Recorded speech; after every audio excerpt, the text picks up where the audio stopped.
আসসালামু আলাইকুম। সবাই কেমন আছেন? আজকে আমি ভীষণ মজার টাকি মাছের ভর্তা রেসিপি আপনাদের সাথে শেয়ার করব। তো চলুন দেখে নিন এর পুরো প্রস্তুত প্রণালী। ১ম এ ২ টো মাছ ভেজে আমি ভর্তা বানাবো। এজন্য ১/২ চা চামচ হলুদ গুঁড়ো, ১/২ চা চামচ মরিচ গুঁড়ো, ১ চা চামচ লবণ দিয়ে মাছগুলো খুব ভালোভাবে মাখিয়ে নিচ্ছি। চুলায় একটা প্যান গরম করে এর মধ্যে দিয়ে দিচ্ছি 1/4 কাপ তেল। তেলটা একটু গরম হয়ে আসলে মাছগুলো খুব ভালোভাবে ভেজে নিচ্ছি। মাছগুলো ভেজে তুলে নিয়ে ওই তেলে দিয়ে দিচ্ছি ৫-৬ টা শুকনা মরিচ,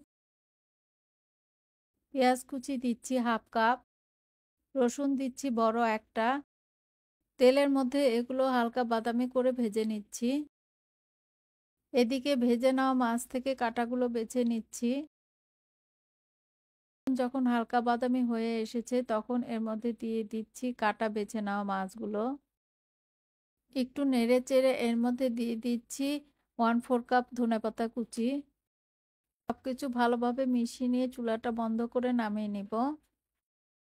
আমি আজকে শিলপাটায় ভর্তাটা বানাবো। ১ম এ মরিচগুলো বেটে নিব। মাছ দিয়েও খুব ভালোভাবে পিষে নিয়েছি। এখন ভর্তাটা ভাত দিয়ে খাওয়ার জন্য রেডি।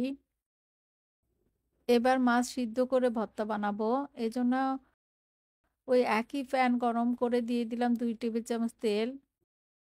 তেলের মধ্যে দিয়ে দিলাম ২ টো মাছ। আরও দিয়ে দিচ্ছি 1/2 কাপ পেঁয়াজ কুচি, রসুন একটা বড়, কাঁচামরিচ ৫-৬ টি, লবণ 1/2 চা চামচ, হলুদ 1/2 চা চামচ। এখন 1/2 কাপ পানি দিয়ে নেড়ে-চেড়ে এটা ঢেকে দিব, অপেক্ষা করব মাছগুলো সিদ্ধ হওয়া পর্যন্ত। মাছগুলো যখন সিদ্ধ হয়ে এসেছে তখন এর মধ্যে দিয়ে দিচ্ছি 1/4 কাপ ধনেপাতা কুচি। ১ মিনিটের জন্য ঢেকে দিচ্ছি। ১ মিনিট পর ঢাকনাটা খুলে এর মধ্যে একটু পানি আছে সেটা শুকিয়ে নিচ্ছি। ব্যাস হয়ে গিয়েছে। এখন মাছগুলো বেছে ভর্তা বানিয়ে নিব। ভর্তাটা হাত দিয়ে মাখার পর এর মধ্যে দিয়ে দিচ্ছি ১ পিস লেবুর রস। এই মাখানো ভর্তা থেকে কিছুটা ভর্তা আলাদা করে নিয়ে আমি পেঁয়াজের সাথে একটু লবণ, কাঁচামরিচ আর সরিষার তেল দিয়ে মাখিয়ে নিচ্ছি। এই পেঁয়াজ মাখানো ভর্তাটা সাথে, সাথে খেয়ে নিতে হবে। আর বাকি ২ টো ভর্তা আপনারা ফ্রিজে রেখে ২-৩ দিন খেতে পারবেন। ভালো থাকবে। আশা করি আমার আজকের রেসিপিটি আপনাদের কাছে অনেক ভালো লেগেছে।